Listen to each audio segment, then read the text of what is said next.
Batman Ninja vs. the Yakuza League might just be the strangest sequel to a Batman movie I've ever seen.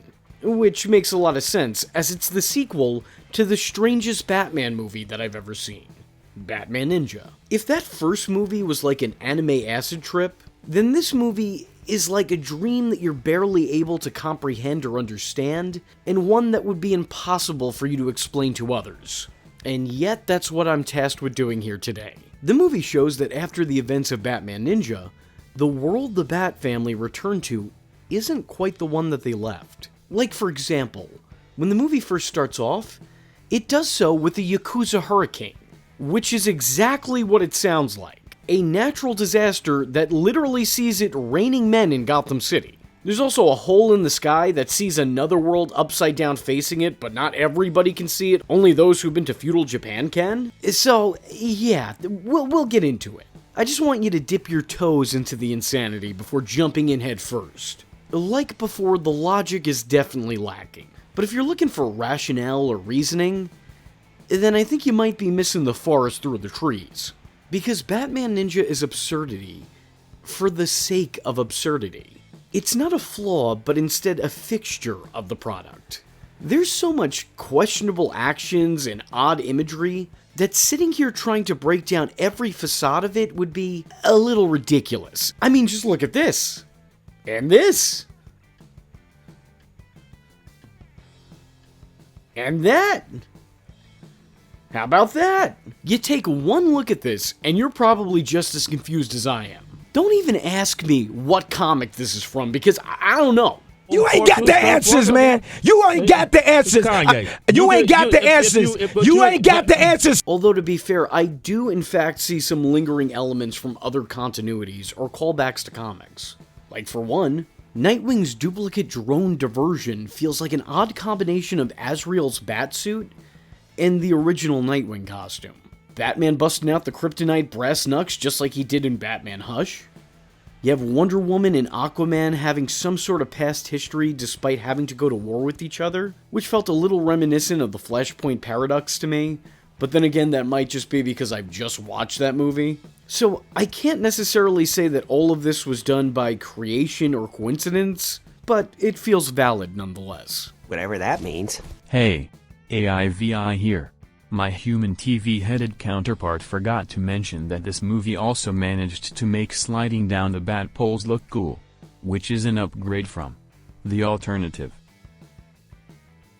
See what I mean? There was plenty of fan service in this movie. And not the type that you might think of when you look at Harley Quinn's outfit. Not that kind. Spoiler alert. The ending sees the villainous versions of the League meet their many Elseworld variants, and their Elseworld selves guide them down a more proper path for these heroes, making them actual heroes, which was kind of a touching moment, and almost a little bit of a relief. I'm just so used to seeing imagery that you'd otherwise never see in a Batman project, in these Batman projects, that it was nice to see something that's somewhat familiar. Likewise, I feel the same about the opening that gives the audience a brief glimpse into Gotham City, and for a brief second, it almost feels like you're watching a Batman movie. Of course, shortly thereafter, you're watching an anime epic that just so happens to feature Batman. Though that's not necessarily a complaint. You don't go into these movies expecting to see a tried and true telling of the tale.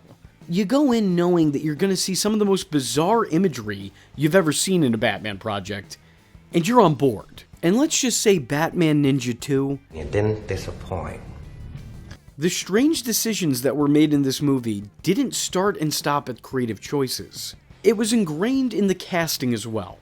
Because while a lot of the characters from the first movie return, none of their original voice actors do. That's not an exaggeration either. Literally, none of them.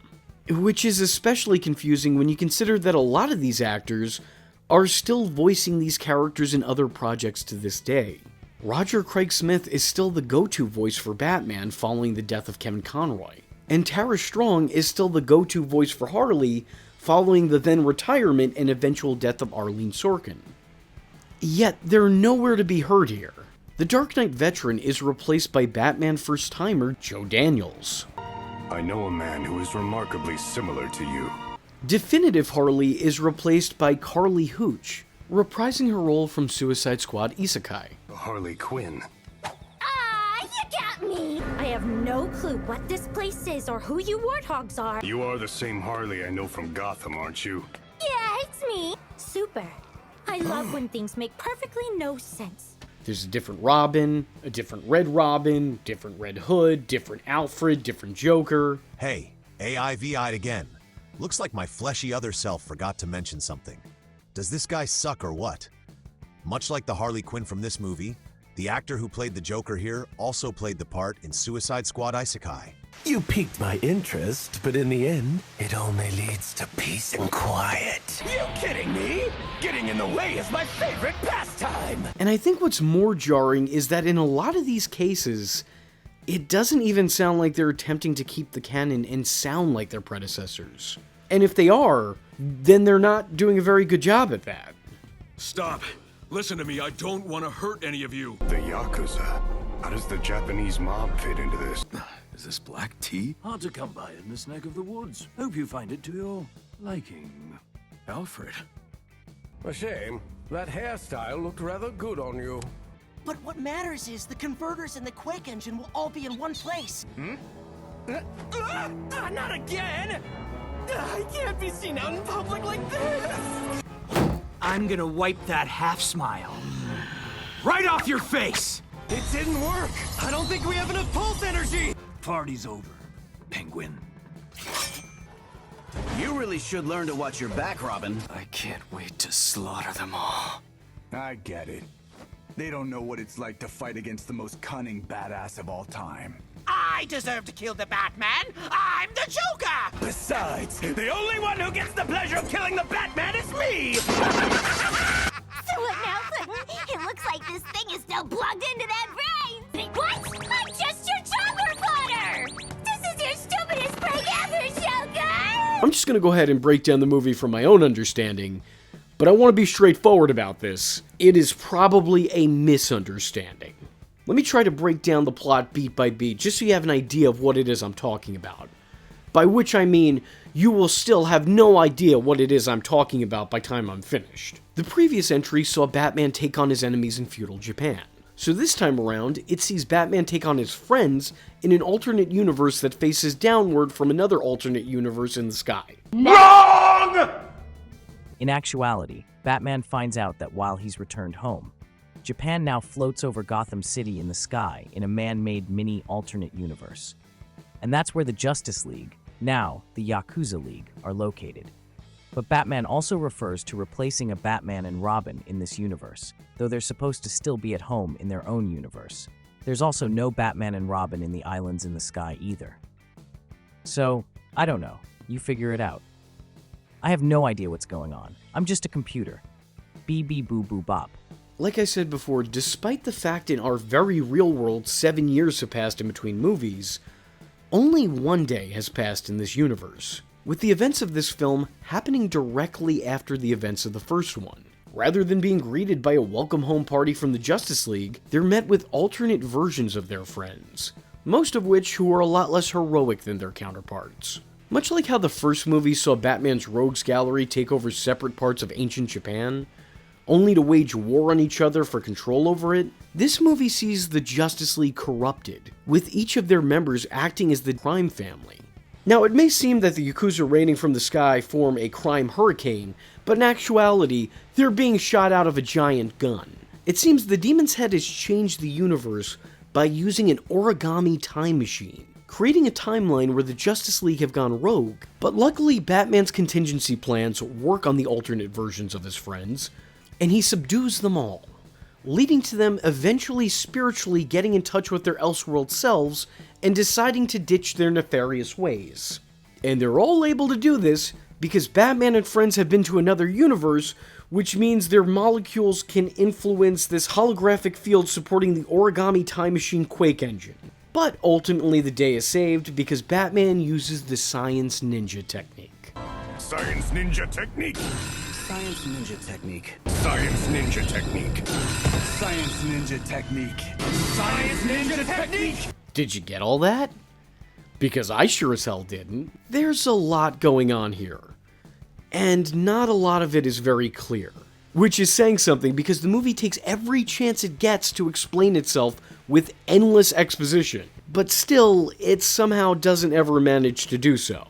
So I brought in two of the leading anime experts that I know to help my research by reacting. You may also remember them from my first video on the first movie, because unlike this film, I spared no expense at bringing back the original cast for the sequel.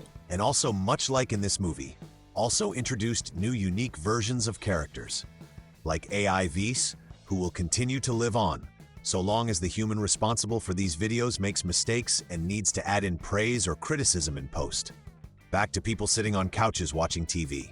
So wait, how far did you go back to be a ninja if we got the Yakuza, like, dealing with this? Oh, dude.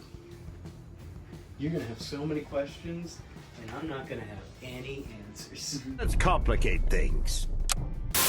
The islands of Japan have disappeared.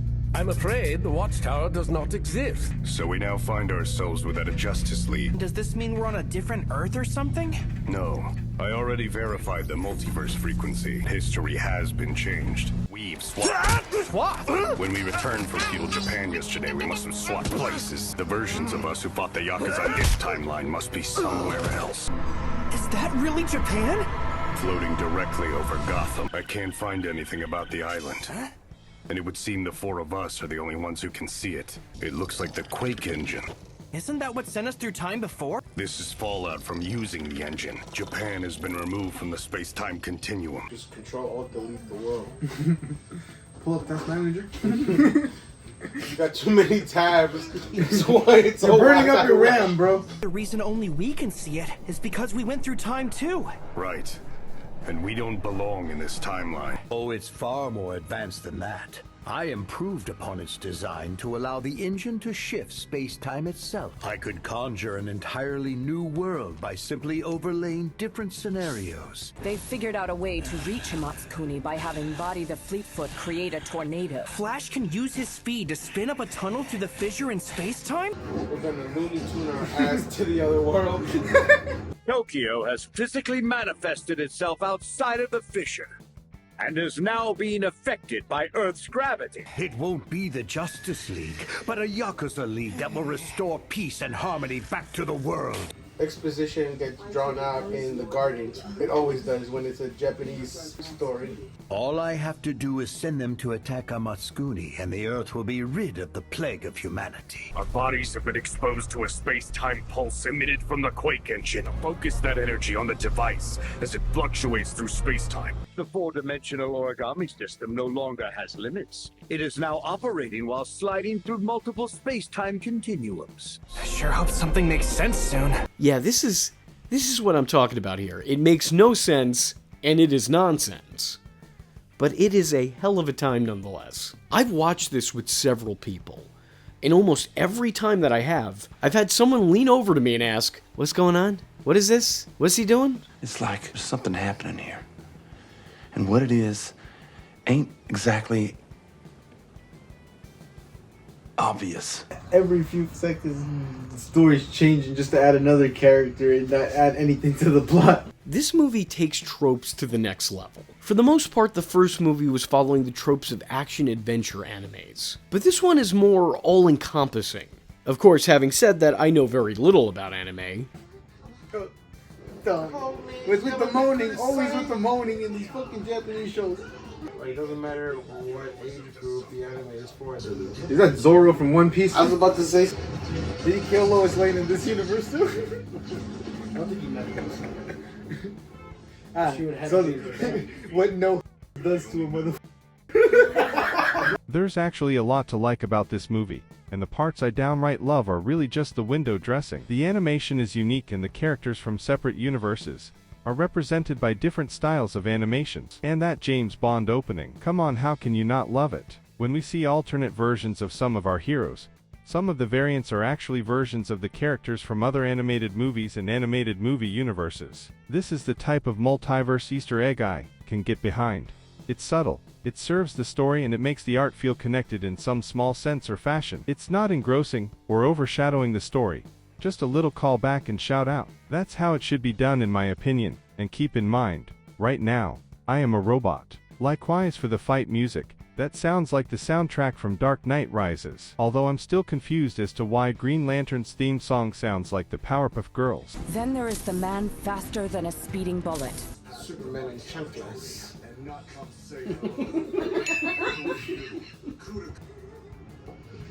Bro, imagine the superhero landing in chunkless. Imagine getting kicked by Superman with those chunkless right in the face, bro. Spending the rest of your life in by wearing the same chunkless. Why is Superman in his bare feet? You think you can walk all day in fucking shoes like that? You two may look the same on the outside, but you don't even have a fraction of his pride or his heart. Or his glasses. And he would never wear sunglasses. Or chunkless. You really gotta get rid of those, bro. Chunkla kick to the face. Really? Even real Superman doesn't have any fucking shoes? Nobody wears shoes here, man. In this universe, no Superman has shoes. And I took off my chanclas finally. Huh? This is so dumb. Let me make this clear, because I guess I didn't already.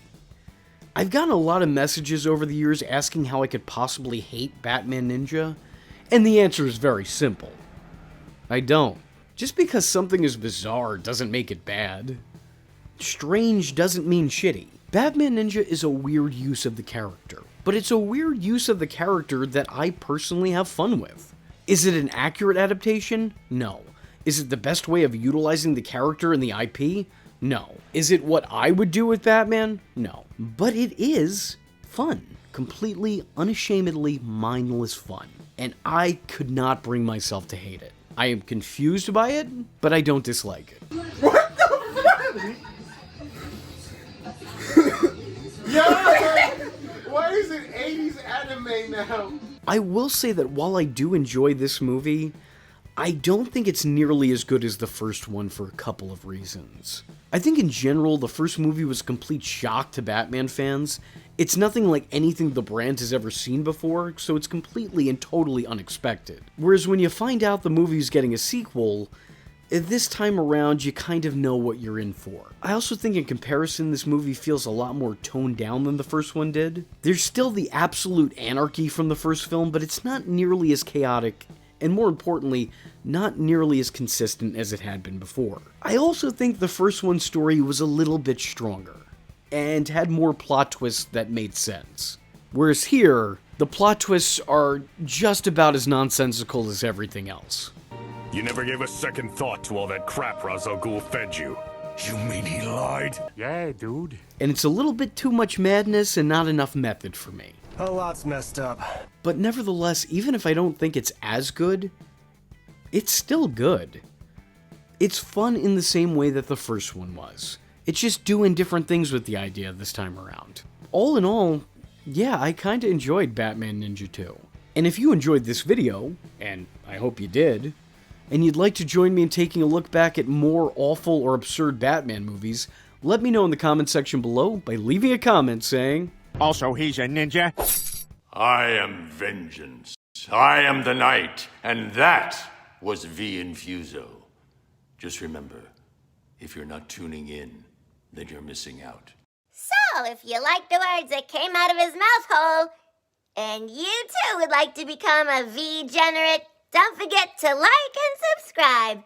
Thanks for watching, nerds! And if you're not joining the fun, you're in for one bad day. And you know what they say about having one bad day?